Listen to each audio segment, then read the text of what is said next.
Allons droit au but. Mariama, je pense que j'ai toujours posé une seule question, hein? N'est-ce pas? Voilà. Monsieur le Président, ci conseil des ministres bu mujj bi communiqué bi dañ ci jàng ngay soññ su gouvernement pour ñu liggéey ci restructurer le système de financement ak diversifier leen. Alors bu ñu nee diversification rek man daf ma yóbbu un peu ci diplomatie économique sur la coopération bilatérale.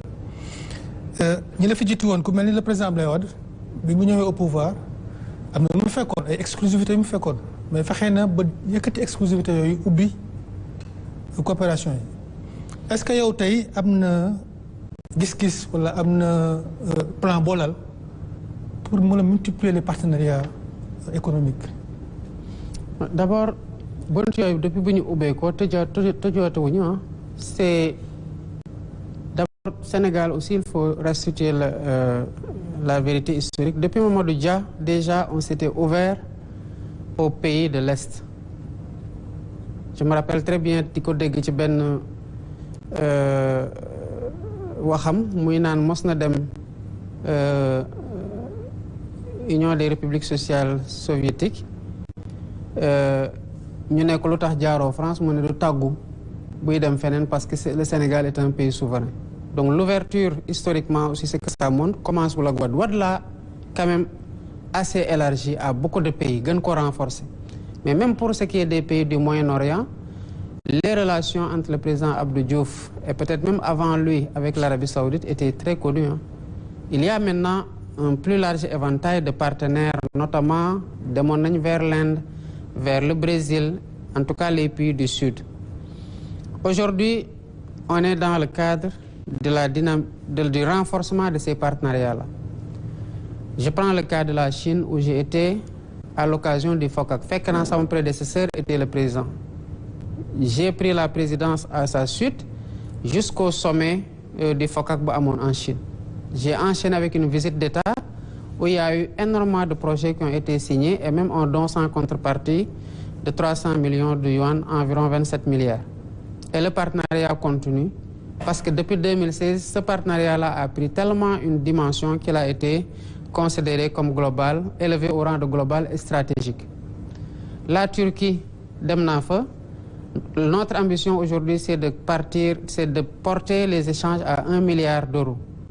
Keroog rek semaine bi passée, j'ai pas communiqué, mais j'ai eu au téléphone le président Erdogan et il demandait à ce qu'on accélère les travaux de la grande commission mixte pour atteindre l'objectif chiffré dans les prochaines années à 1 milliard de dollars.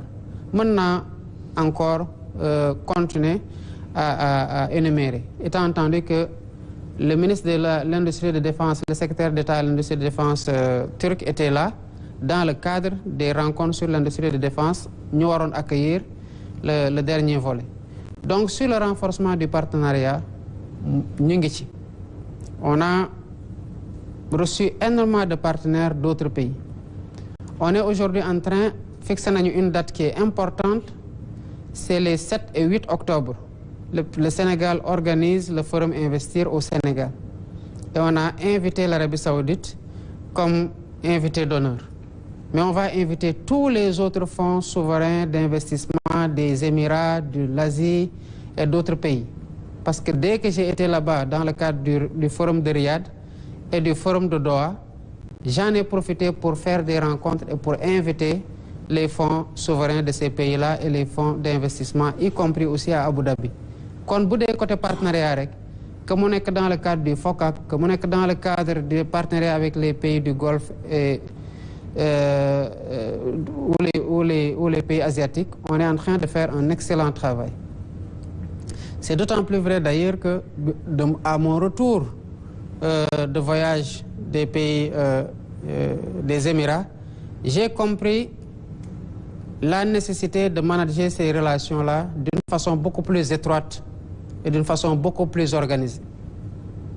Ci laa ñëw, j'ai demandé au ministre ñu bañatee dem di négocier wala ñuy waxtaan des partenariats par ministère. J'ai écrit à tous les ministres pour leur dire que le point focal de toutes les du partenariat entre les pays les Émirats et les pays arabes de façon générale et les pays asiatiques, c'est le Premier ministre. Pourquoi? Parce que dañ fi fekk un suivi qui était déficient par rapport à beaucoup d'engagements qui ont été pris vis-à-vis du Sénégal et sur lesquels le Sénégal ne réagissait pas. Partenaires yi toog di ñu xaar pendant des années. Fi waroon am décaissement amul, fi waroon am projet d'investissement amul. C'est ce qu'on cherche à mieux organiser, à mieux restructurer. Comme ni ma waxee au ministre tamit, désormais tout ce qui est projet informatique bu leen ci waxtaan signé ci dara tant que le ministère en charge du numérique n'a pas validé.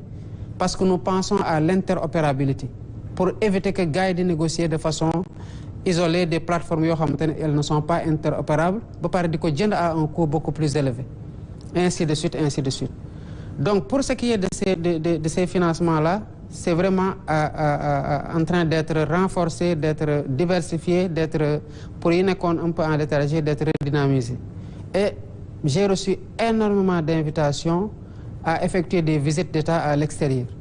Mais m'a décidé pour cette année de lever le pied un peu sur les visites et ñu organiser waat xaaroon les référentiels pare xaaroon tamit les projets catalytiques prioritaires palais pour bu ñuy dem fenn mu nekk on est là avec un portefeuille de projet tenant compte d'une situation budgétaire boo xamante ne dañ ko waroon stabiliser ba pare.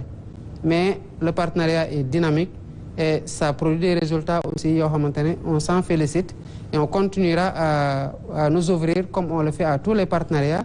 Rééquilibrage bi rek fenn la nekk. Il y a plus de passe droit au Sénégal. Wax naa ko à la veille de la commémoration de Thiaroye 44 wax naa ne ku bëgg a gagner fi dara da ngay compétir. Bu ñu ñëwee dañu fekkoon ñu joxe la concession des chantiers navals de Dakar le 28 lañ ko signé 28 mars encore. J'ai dit nañ ko arrêté. On l'a arrêté. Ñu lancé waat beneen en mettant des conditions beaucoup plus avantageuses pour le Sénégal. Ñi mënul woon souscriraat ñi nga xamante ne conditionnalité yi yomboon taxoon ñu souscrire yi ñu gën leen corser ñenn ñi bàyyi nañ. Il y avait 17 qui avaient été en préqualification jëndoon le cahier de charge 7 en préqualification le processus en cours mais bu paree bu ngeen jëlee la convention bi ma fekkoon ñu ko signé ko ba pare ak bi nga xamante ne moom la ñu waxtaanaat di ngeen xam ne que les intérêts de l'État ont été préservés. ñu ngi waajal aussi la TICAD au Japon donc où le Sénégal va exposer cette année je crois que c'est au septembre mais on est en train de travailler à diversifier tous ces partenariats-là et surtout à donner une réponse en termes de réforme loolu moo tax la réforme du code des investissements gën a important parce que dem rek waxtaan doyul à un moment donné bu waxtaan yi jeexee derrière les photos les clichés les prises de parole ce qui reste les investisseurs froids qui cherchent du profit. Il ne faut être compétitif ci qualité main d'œuvre bi ci coût main d'œuvre bi ci qualité infrastructure yi ci procédure administrative yi mais aussi ci confiance dans le système judiciaire en termes d'intégrité ba l'homme d'affaires qui est là bu yegsee dina xam ne buñ ko tooñee dina mën a am justice en saisissant la justice sans avoir besoin d'avoir de branlon wala ñu ko neewal doole. Et c'est ça qui est à l'origine de la réforme non seulement du code des investissements mais du code des douanes parce que les soucis qu'on a aussi xam nañu ko objectivement et on cherche à les gommer pour rendre le Sénégal beaucoup plus attractif parce que nous sommes en compétition ci nu ñuy capter les investissements avec d'autres pays en Afrique et dans le monde. Et il nous faut être prêt et être compétitif pour que nit ñi mën a ñëw fii. Très bien. Ñu poursuivre toujours ci volet diplomatie ak intégration africaine. Abdoulaye Diallo bu Yor-Yor. Monsieur le Président, vous avez été choisi par vos pairs de la CEDEAO pour jouer un peu la médiation avec les pays de l'AES. Ces pays-là ont décidé pour le moment de tourner le dos à la CEDEAO. Vous étiez au cœur de la médiation, on aimerait savoir quels sont vos rapports avec ces pays-là.